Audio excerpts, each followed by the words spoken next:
Now here is the risk that the Browns had to take with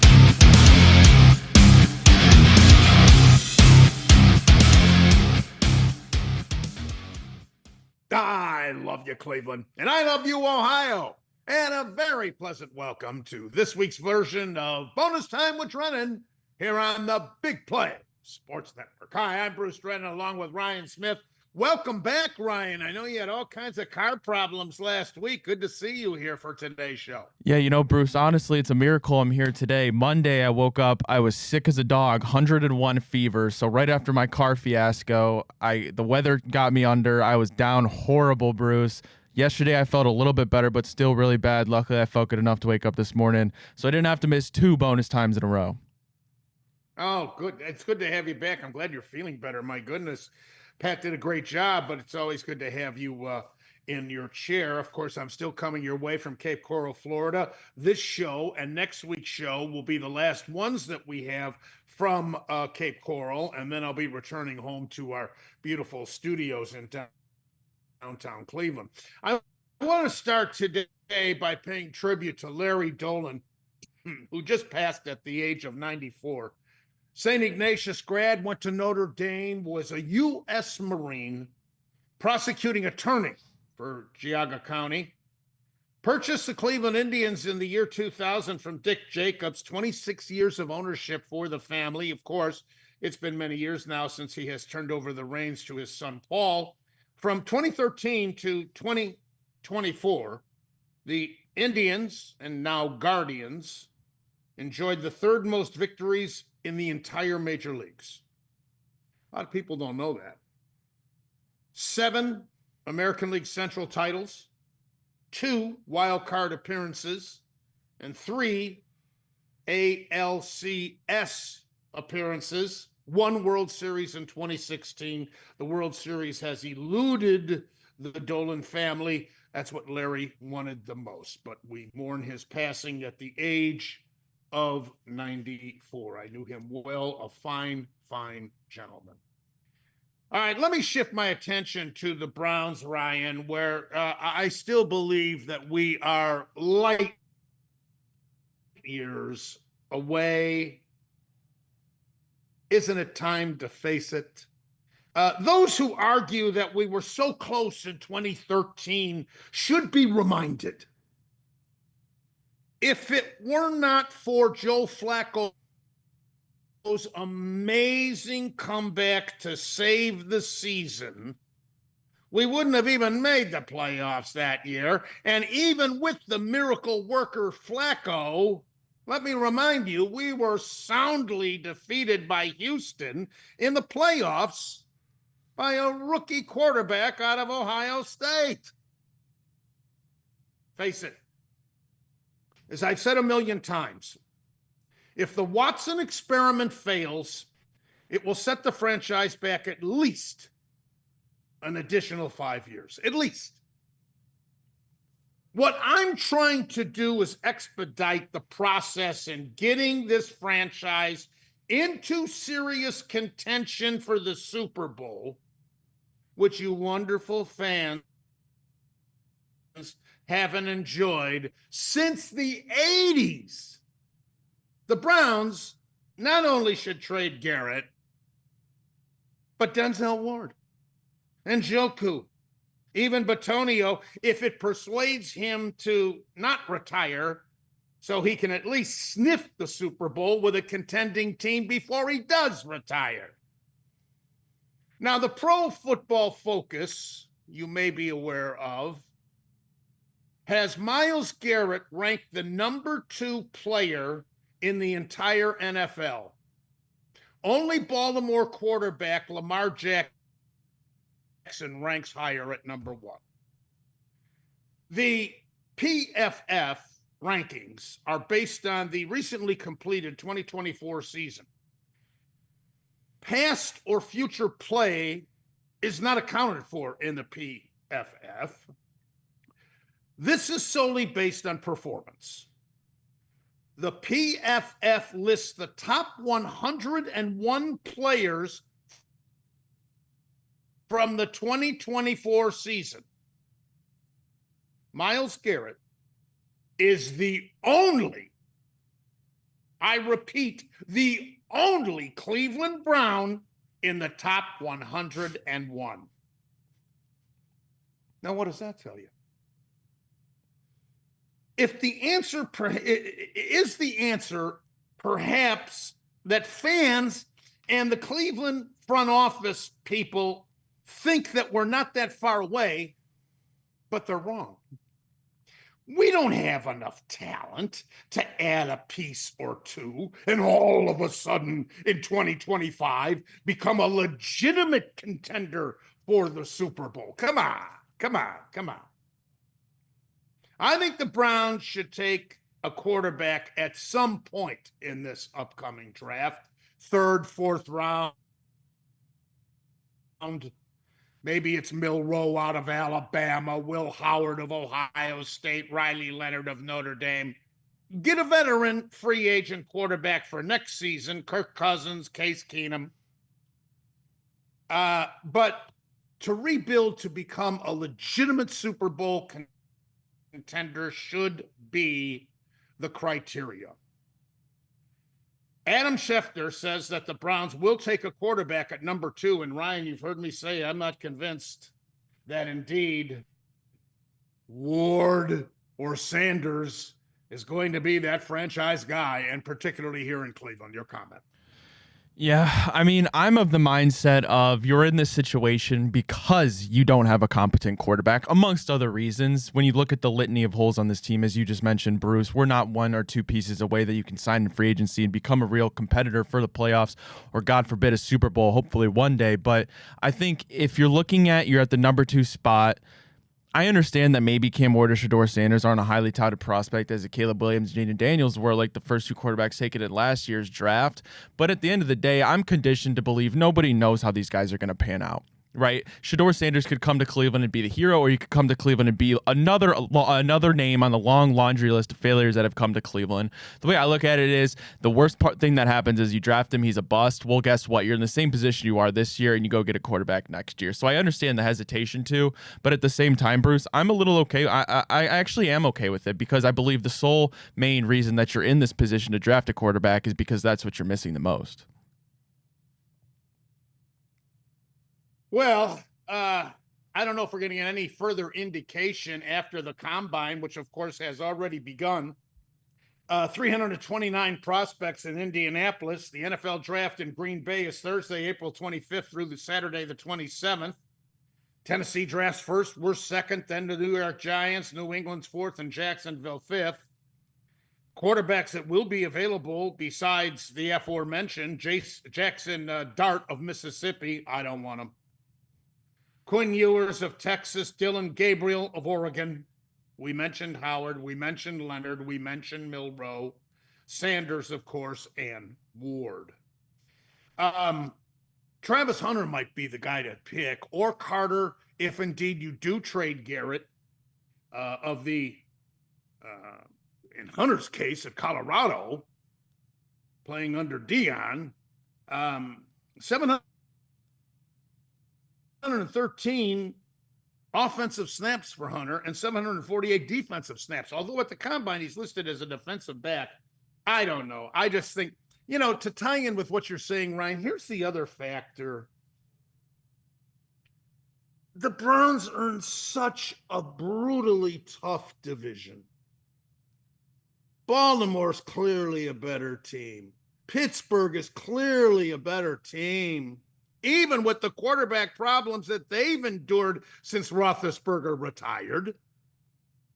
And Cincinnati's a better team because they have one of the top 3 quarterbacks in the entire NFL in Burrow. And then alone, you've got the AFC to contend with, Allen and Buffalo. Oh, guy by the name of Mahomes and the Kansas City Chiefs and others.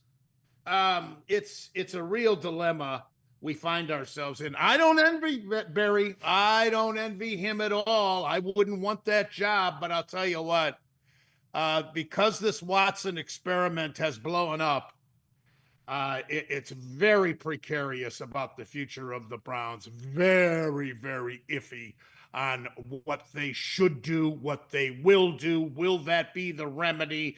What's the quickest way to get us into legitimate Super Bowl contention? Your final comment. Well, I would say the quickest way to get it to legitimate Super Bowl contention, and it's not easy to do, of course, because every team would do it if they could, well, it's draft a superstar quarterback like the Bengals did with Joe Burrow in 2020, like the Ravens did with Lamar Jackson in 2018, right? The Steelers are kind of interesting because they're such a well-run organization and they don't necessarily need a superstar quarterback, but look how far that's gotten them to be a consistent perennial first-round exit. While that's better than the situation the Browns are in, I mean, it's not a formula for long-term success unless you want to be pedestrian and the whole, the rest of the 2020s. And that's exactly what the Steelers have been post Ben Roethlisberger. Now, it's a hard way to do it because many quarterbacks won't pan out. In fact, more than often they don't. But the quickest way to get back to being a Super Bowl contender, maybe the Browns haven't even ever been that since '99, truth be told, they really haven't, is draft a quarterback, hit on a Patrick Mahomes, hit on a Joe Burrow, a Josh Allen, and then hopefully your organization is steady enough and you have the right people in place to actually reap the rewards of having a superstar quarterback. Al Pawlowski of the Guardians pregame, postgame coverage will be joining us the next 3 segments. We're going to talk some college basketball because Al, besides his baseball duties, is the voice of the Cleveland State Vikings basketball team. So we'll talk upcoming NCAA tournament as well as a lot of baseball. Al's next on Bonus Time with Drennan here on the Big Play Sports Network.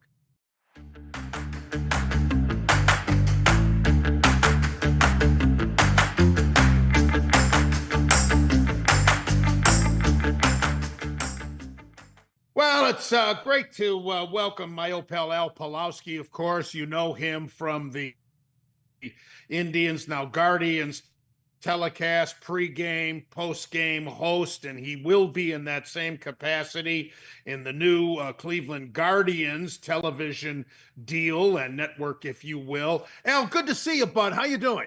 Hey, Bruce, great to see you too. We finally got some 50-degree weather here in Cleveland last couple of days, so I'm doing better. Listen, I want to start by giving you an opportunity. I did so in my opening segment, Al, talking about the passing of Larry Dolan. Yeah, wonderful guy. I met him when he first came to Cleveland with his family. Well, he's always been in Cleveland when he got the Guardians. And, the last 5 or 6 years, he tried to get to the ballpark when he could. He had been suffering from some health problems. But, several things about him. Number one, humble guy, very kind soul, loved Cleveland, loves the Indians/Guardians. It's a big loss for the family, obviously, for the organization, for the city of Cleveland. Wonderful guy, a very underrated person as a human being. So he'll definitely be missed. Yeah, 94 years old, and God bless him, and we mourn his passing. Al, besides being the host of pregame and postgame for the Indians, now Guardians telecasts, is also the play-by-play radio voice of the Cleveland State Vikings. And another good season for Cleveland State, 19-10 record, 13-5 in the Horizon Conference. But however, the team has lost 3 of their last 4. Does it appear to you, Al, that the Vikes are going to have to win the Horizon post-game tournament to get into the big dance? Yeah, unfortunately, they will. They won't even be considered for an at-large. Nobody in the Horizon League will. What the NCAA tournament has become in the past 20, 25 years especially is if you're a mid-major team, unless you're in the A10, they might get a couple of bids, or the Valley, and on rare occasion, they might get a couple of bids. That's it. They're going to give all the bids to the power conferences, so you can finish 7th or 8th in the Big Ten, and you still got a shot at going to the tournament, which it's not fair. It's not right, but that's the way it is, unfortunately. And the other problem is with those big conferences, they also, look, we won 20 games, the 7th or 8th place team. Well, yeah, but you bought all those games in the non-conference season. You're buying teams that you're gonna beat. They don't play, very few play any away games anymore in the non-conference season. It's gotten like big conference football, so it's hard to get an at-large. Do they deserve consideration? Of course they do, but will they get that consideration? Unfortunately not, Bruce. They'll have to win the Horizon League tournament to get there.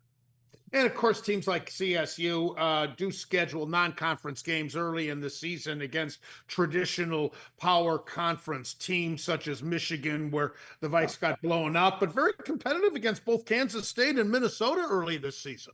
Yeah, and they had Minnesota. They were within, that was a 6-point game the entire way. They had the lead a couple of times. They were within 4 with 2 minutes to go and had the ball. And they lost by 11. That was their largest deficit they faced all night. That's just because they were fouling at the end. So they were right there with Minnesota. They played a great second half against Kansas State. And then the other teams that they had on their schedule, they were able to win, in the non-conference. They won some home games against some schools that are pretty decent mid-major schools. But again, Cleveland State's got to go on the road to those kind of places like Kansas State and Michigan, who might be a Final Four team. Michigan's really good this year. Kansas State is going to be a tournament team as well. It'd be great if, I looked at their schedules. I looked at Michigan's, Kansas State's, Minnesota's. I thought, boy, if Cleveland State could have their schedule with all the home games, they'd be sitting pretty right now. Will expansion of the tournament help the conferences like the Horizon? In theory, it should, but as it always happens, the Power Four and the Power Five, even they're favored. They always are. They always will be. Here's the solution that I've said. The regular season champ in every conference should get an auto bid, and the tournament champ in every conference should get an auto bid. If you go to 120 teams, 128, whatever the math works, 128 teams, I figured this out. It'd be one more round. That's it. Eliminate the play-in, go 128. Everybody plays 7 rounds. If you did that, you basically would have 68 spots spoken for, and then you would have the rest for at large. So that would be part of the solution. And then if you win the conference tournament and you win the regular season, then you take the next best team in the conference. That would give every conference 2 bids. That would be a lot more fair than what it is right now.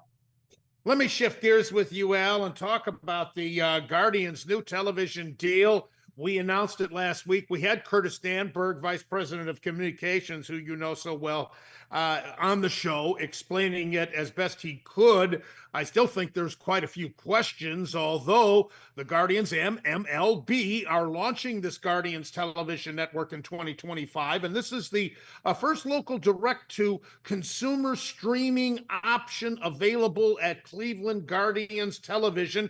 Thank goodness you are going to be retained in your same role as the host of the pregame show. Tell us what you know about.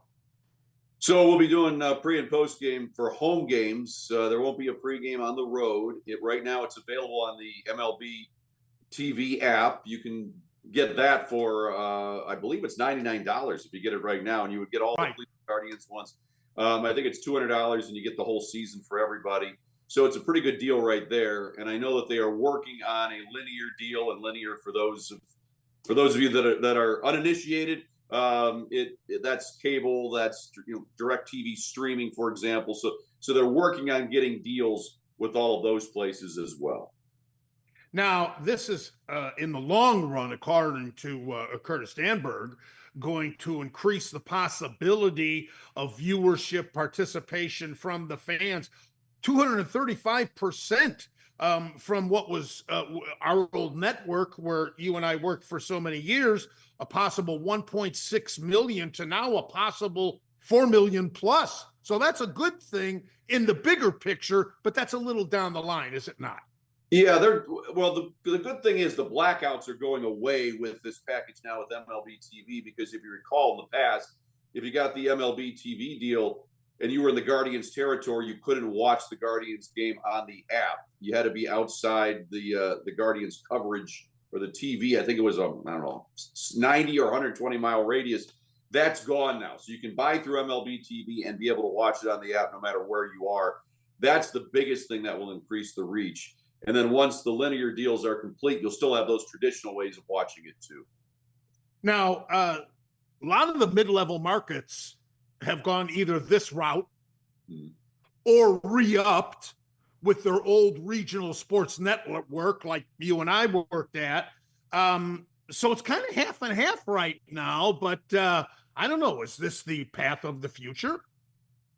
Some say it is, Bruce. Others think that the RSNs are going to make a comeback. To be perfectly honest with you, I don't know. It's very interesting because things have gone so differently in the last 5 years than what they did, let's say, the previous 30. there was a clear path there. You know, in the late 90s, the RSNs were taking over. It seemed like every team had an RSN deal in all the major sports. And then when COVID hit, things started to change a little bit. You know, the group that we work for, the Sinclair Group, which was then Diamond Sports, it's now Main Street Sports since they've emerged from bankruptcy. It's become a different sort of entity. They lost a number of rights, as you pointed out. Most of them that are going away are MLB, you know, NBA and NHL pretty much are staying with the RSN model. So this could be the way. I know that MLB would like to get everybody under the MLB umbrella if they could. It's going to be tough for places like the Yankees. I don't see them giving up the Yes Network, but I mean, you never know. But ultimately, I could see it going either way, Bruce. I think the smaller market teams will gravitate towards MLB. As far as the bigger ones go, I think that's definitely a wait and see. And of course, you are still going to be working the pre-games, as you mentioned, along with Chris Jimenez. Also, a few others will be joining your team, such as former relief pitcher Cody Allen, Ben Broussard, Nick Goody, Kaylee Griffin, Austin Jackson, and Jason Kipnis. Kip is going to be joining you. You're also going to be subbing for Matt Underwood. The broadcast team remains the same with Matt, Rick, and Andre, but you're going to be subbing for Matt some and doing some play-by-play. Yeah, I'll have a few games. Looking forward to that. Done it in the past. Always enjoy it when I get that opportunity. It's a lot of fun working with Arch once again. And yeah, gosh, it's amazing how long that our group has been together, Bruce. And you were a part of that for so long too. You know, we were at STO and Fox Sports, and then eventually Bally's. So yeah, it's amazing to see us be together this long, and then here you and I are still talking sports, different platform, but we're still doing it like we always have. When we come back, Al and I will shift our attention to the upcoming 2025 season with our Cleveland Guardians. The season is upon us. Hi, Bruce Drennan here for my good friends out at Menor Nissan. Race Minchak and the crew, love them, of course. I drive a Nissan Rogue. So does my wife. We brought that Nissan Rogue down here with the overhead bin, the storage bin, which gave us plenty of room because we're down here for a duration of time and we need that space because I got to have all my golf outfits just in order, shoes, balls, everything else, the clubs. But I can't tell you how much I love that Rogue. Used to have a Murano, which is a little bigger Nissan product, and it's a great one. Check out the new 2025 Nissan Murano, the new 2025 Nissan Kicks, exclusive intelligent around view monitor, all kinds of great features. Of course, menornissan.com. You'll find that Menor Nissan's a third generation family owned and operated company focusing on the high level of customer care and service, and is a pillar in the local community. Sales staff, service staff, second to none. I've represented several car dealerships throughout my career here in Cleveland on radio and television. Menor Nissan, number one, at the top of the list. Take my word for it. Love you, Menor Nissan. Check it out. menornissan.com, menornissan.com. Once again, I love you, Menor Nissan. Great to have you aboard this week's version of Bonus Time with Drennan here on the Big Play Sports Network. Al Pawlowski, my good buddy and colleague over the years, is joining us to talk some baseball. Cleveland Guardian season is upon us. Al, I know a lot of fans are criticizing the organization for not making more moves, but I think the moves that were made are going to be beneficial. I agree with the front office. How do you justify paying the kind of money Jimenez was making to win a Gold Glove? I mean, the batting had really diminished the last couple of seasons. Naylor, I think his stats will be replaced or just about by Carlos Santana, the return. But I really like the acquisitions of Ortiz, who has the potential to be a dynamic starter. He showed that last year with Pittsburgh.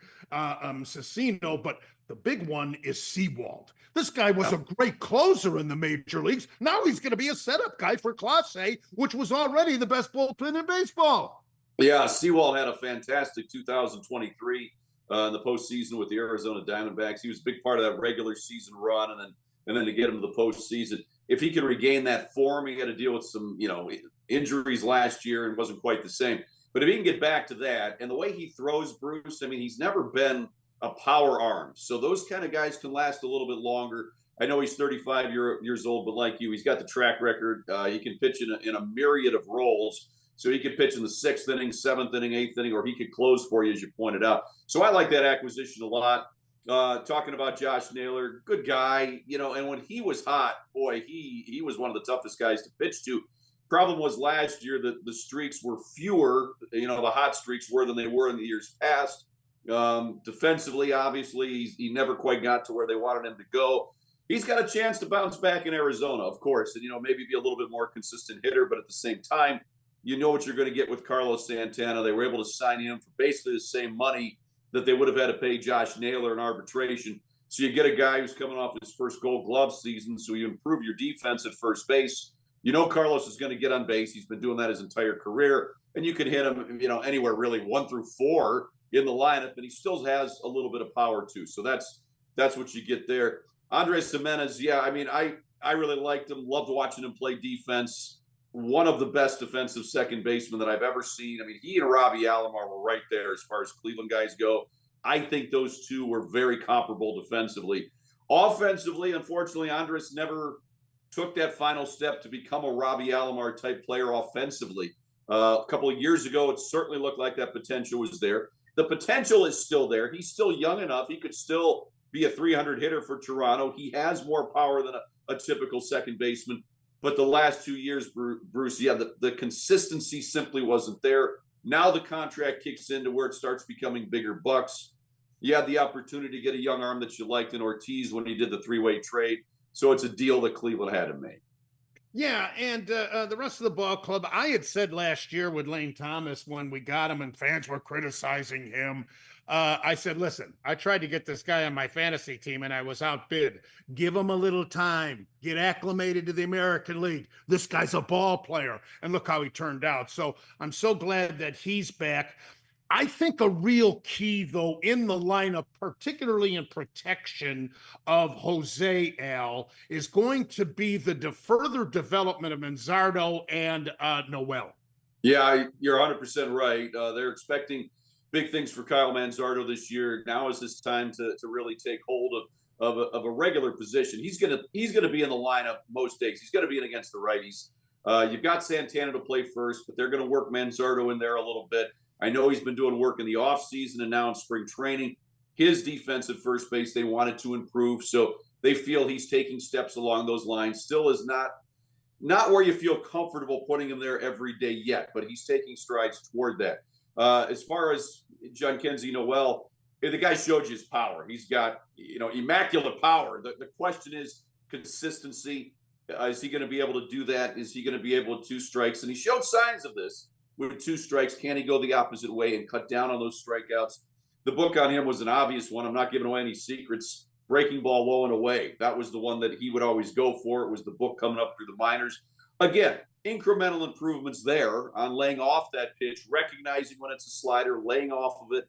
But he still needs to do some work there and not swing and miss at that. But if you make a mistake to him over the plate or even slightly inside, he can turn on one and it's going to go a long way. Those 2 guys are the key, Bruce, especially this year. Manzardo and Noel's improvement. You might see Lane Thomas hitting that 4-hole as well, but I think it's Thomas. It's a combination of Noel and Manzardo in a platoon, perhaps hitting 4th, and maybe occasionally Carlos Santana hitting behind Jose Ramirez. Sure, he's so versatile as far as the lineup for Stephen Vogt. I really like the fact that Bieber's coming back. The Yankees didn't get Cole until the All-Star break. Same thing with us, maybe even sooner than then with Bieber. The 5th spot, I got to think McKenzie's got the inside track if he has a good spring. Do you agree? Yeah, if he's healthy, that's the big key with Tristan these last couple of years. He obviously has the arm. He's demonstrated that. His curveball has gotten better. He's the type of pitcher where, he can get by with pretty much that fastball if he's healthy and that curveball. They're that good.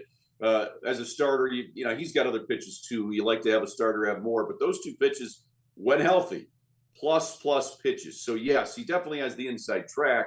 Another guy I really like, though, is Joey Cantillo. I think he showed a lot last year at the end of the season. He gives you a left-handed look. He continues to improve. I think he's got great stuff. He's another guy. If he can stay healthy, continue to develop, I think Joey Cantillo can play a big role on this club this year. And then outside the main guys, it's going to be at the top, Bybee, who had a great season last year, continues to take the reins as the ace. I think Gavin Williams bounces back. He's healthier this year. That's going to make a big difference. Third is going to be Ortiz that we talked about. He should slot into that 3 spot. And then we'll see where everything else goes from there. There's still some question marks. Obviously, Ben Lively threw the most innings he has all season last year, or all his career. He had the most innings pitched per season. He's going to be your number 4 to start out with. And then where do the injuries come from? So is 5 McKenzie or Cantillo most likely?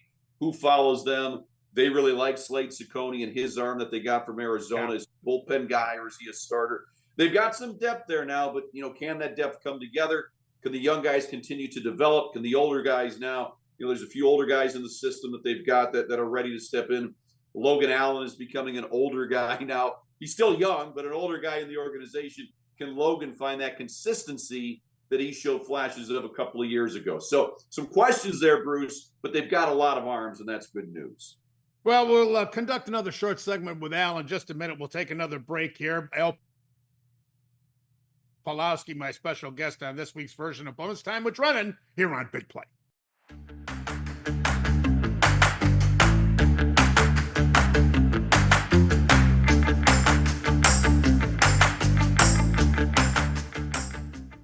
I want to be a New York Yankee.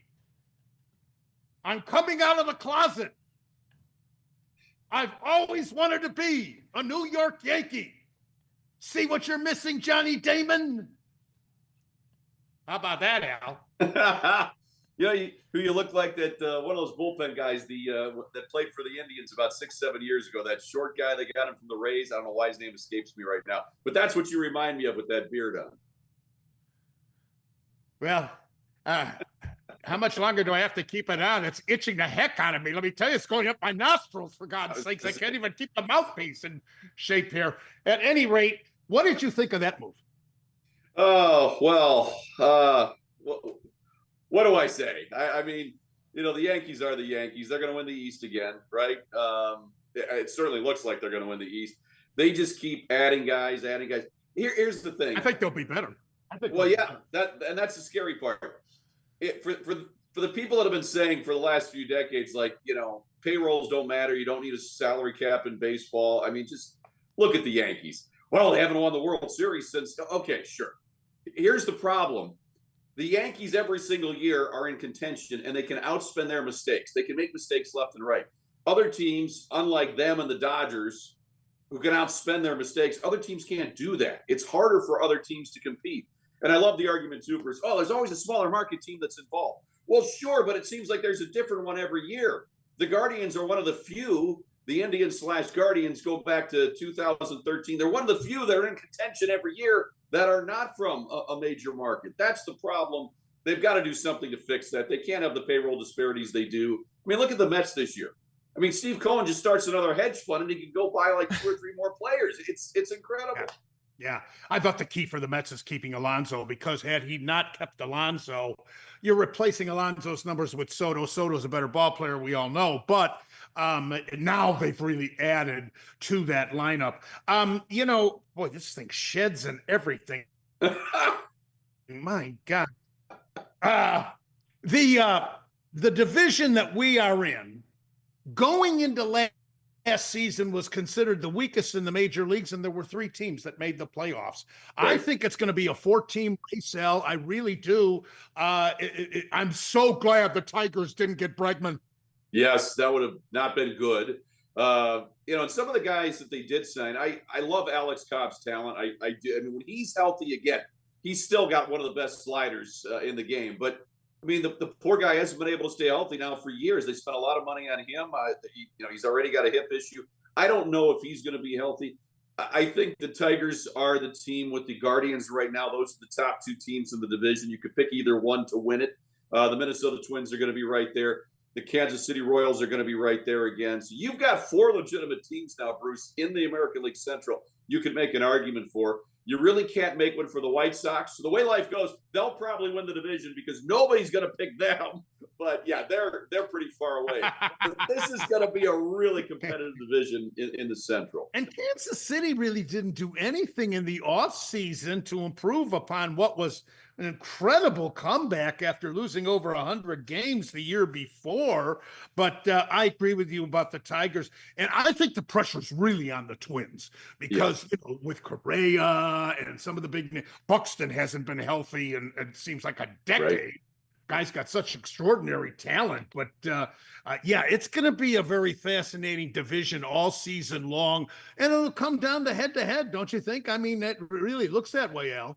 I think it will. Out of those 4 teams we mentioned, one of those teams will ultimately, and I don't know which one it is. That's how tight this is looking at it going in. One of those teams will fall out. They won't be a part of the Big Four. I think you're going to see 2, maybe 3 teams emerge as the true contenders as the season goes on.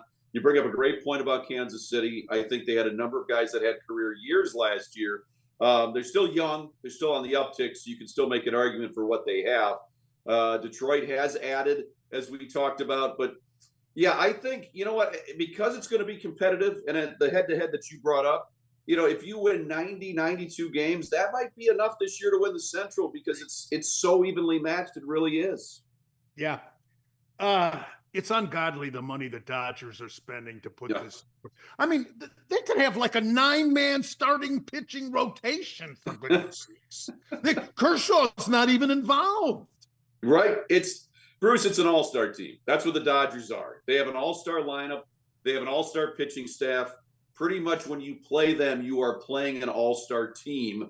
Again, it goes back to, MLB is got to figure this out. The NFL and the NBA have their salary cap to keep the small market teams competitive. If you've got a great front office like the Guardians do, you can stay competitive, but there's a lot of teams that don't have a front office like that. The Dodgers, too, what amazes me is you've got a guy like Shohei Ohtani, and on most teams he's hitting 3rd or 4th because he's got the power. We're going to hit him first, or second, because they have that luxury. They have guys like Freddie Freeman, another middle-of-the-order hitter. That guy hits second. I mean, you could go Ohtani, Freeman, and then what do you do with Mookie Betts? It's just insane. They got a bunch of 3, 4, 5 hitters on that team, and that's their 1 through 9. Some of their guys at the bottom of their order, Bruce, would be hitting middle of the order for some teams in MLB. It really isn't fair. That's the bottom line. Yeah, I think the most competitive division of the 6 is going to be the National League East with those 3 powerhouse teams. Philadelphia, pressure's on them like it is on Minnesota. They did get to the big dance a couple of years ago, but fell shy. Obviously, the Braves are going to be healthy this year. So when they get everybody back, look out for them. And obviously what the Mets are doing too. So that's going to be an interesting division to watch, Al. It certainly is. And that one is interesting for me because of the 3 teams you mentioned. I mean, and then, I don't know, do the Nationals finally get around a little bit? Miami has some young talent. I say probably not. But when you look at those 3 teams, I like the Braves out of those 3 teams because of what you said. When they get healthy, the Atlanta Braves, I think, have the best team, in quotes, as far as just well-rounded, the right chemistry there. The Mets have the most talent. They're unquestionably. Is this finally their year where they put it all together? But something always happens to the Mets. I mean, you've got Lindor, you've got Soto, you got a great team. You got decent pitching there now too. Something always happens. Philadelphia, as you said, is going to have a lot of pressure. So I think the Braves come out of the East. We were talking about the West. It's got to be the Dodgers there. It can't be another team that overtakes that talent. Then, the rest of it, right. Wild card wise, where does that come from? Because I think the Central is going to be a little interesting too. I think there's 3 teams in the Central that have a real shot at this. Yeah. Al, it's always a pleasure. Let's do this again once we get the season rolling, and best of luck with your new endeavor on the Cleveland Guardians television network. Bruce, it sounds great. Great to see you again, my friend. Hit them all straight on the golf course, please. Nothing in the woods. I'll try, Al. Al Pawlowski. We'll be back in a minute with more Bonus Time with Drennan on Big Play.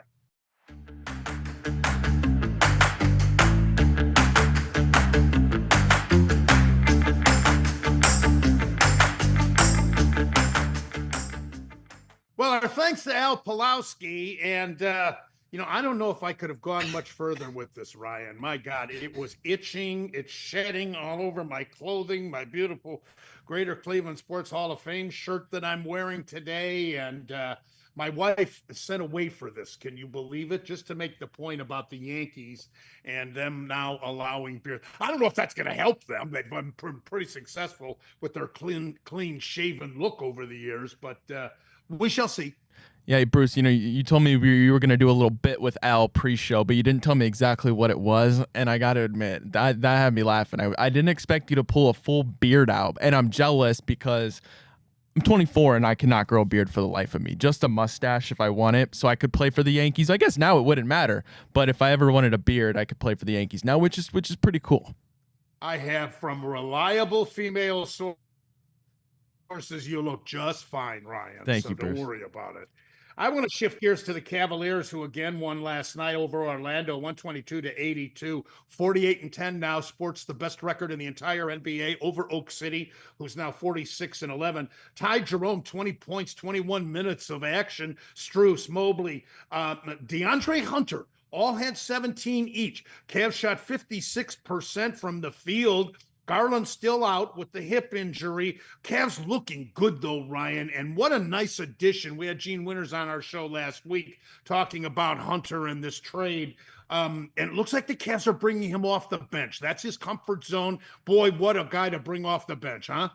Yeah, it'll be interesting to see what the Cavs do as we get closer to postseason. Are they going to keep, taking him off the bench? Or are they going to plug him into the starting lineup? That'll be determined, but it's a nice luxury to have. And as we're getting here, almost to March, there's a clear best three teams in basketball. It's Oklahoma City, it's Cleveland, and it's Boston Celtics. And when you go to the East, it's hard to imagine the Cavs not at the very least in the Eastern Conference Championship, and you hope to see them in the finals. I mean, New York Knicks at third, are the gap between them and the Boston Celtics and Cav, is pretty large, Bruce.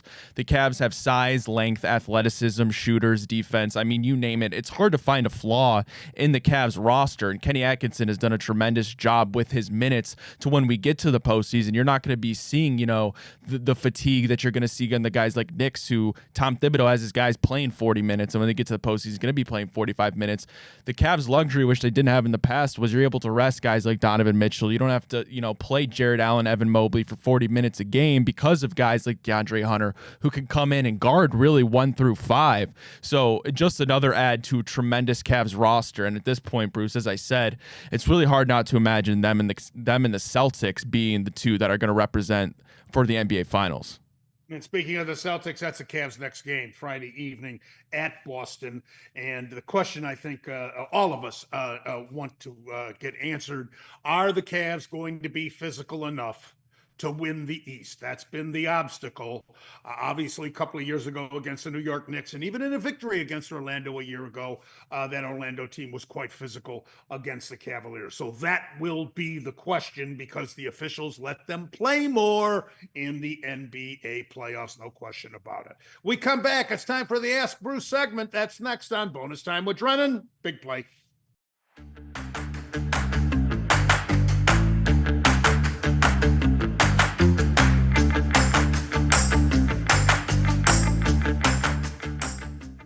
Well, hope you enjoyed today's show. We have arrived at the Ask Bruce segment. Al Pawlowski, we want to thank Al once again. I'm going to try to get Bobby D from the Guardians front office on the show next week as we continue with spring training now that it's in full swing here in the Grapefruit League in Florida and over in Arizona in the Cactus League. All right, fire away, Ryan. Alrighty, hey Bruce, starting with baseball. Do you think the AL Central will be the toughest division in baseball for you to predict and preview this season? I think it's a great point and a great question. And I think based on what I said with Al at the conclusion of my interview with my old pal, our division and the National League East are, in my opinion, the two toughest to predict. I agree with Al, as I've said here on the show. I like the Braves if they're healthy.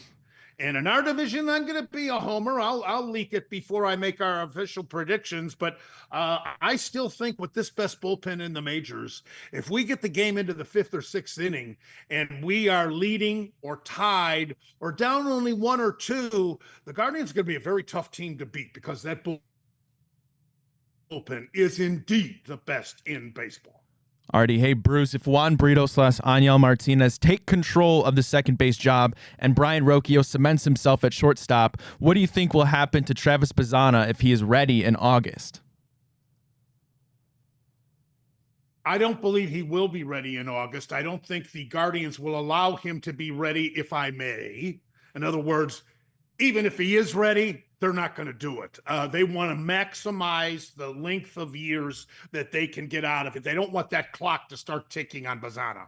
So I think it'll be next year that will be the telling year for him to break into the major league team, with the major league team. But Brito, I think if he can man the position defensively adequately in spring training, in my opinion, he's got the inside track because he's always been a very good hitter in the minors. And that would add to a lineup that may need more offense, considering the development of Manzardo and Noel, as I talked with Al as well. But I think Brito right now has the inside track. All right. Hey, Bruce, are you concerned at all about the catching position for the Guardians? Do you think they have an insurance plan if something was to happen to Bo Naylor, or do you believe they're going to rely on Austin Hedges and Dom Nunez as their backup? Well, Hedges is such a fabulous clubhouse presence. He's a great defensive catcher. Once in a while, he'll come through with a clutch base hit. That's the way he was with San Diego years ago, and I'm glad we've got him. I'm glad the Guardians re-signed him.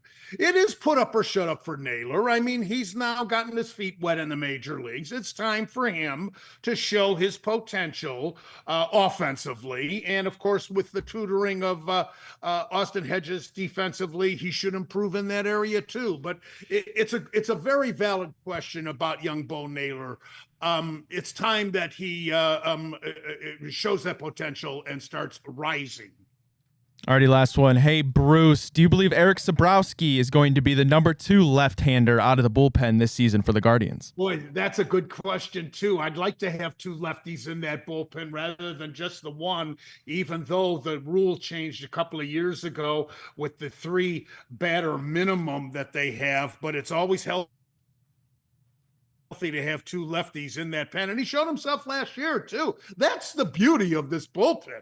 My goodness, the Guardians were able to part company with a couple of key relievers like Morgan, and they're still considered the best bullpen in the major league. So it's a very healthy situation on the back end. Like I say, get us to the 5th or 6th inning and watch out for the Cleveland Guardians. Should be a fascinating, fun year for all of us. All right, I'm Bruce Drennan on behalf of Ryan Smith. That's all the time that we have for this week's version of Bonus Time with Drennan here on the Big Play Sports Network. Have a wonderful week. We'll look forward to having you join us on next week's show.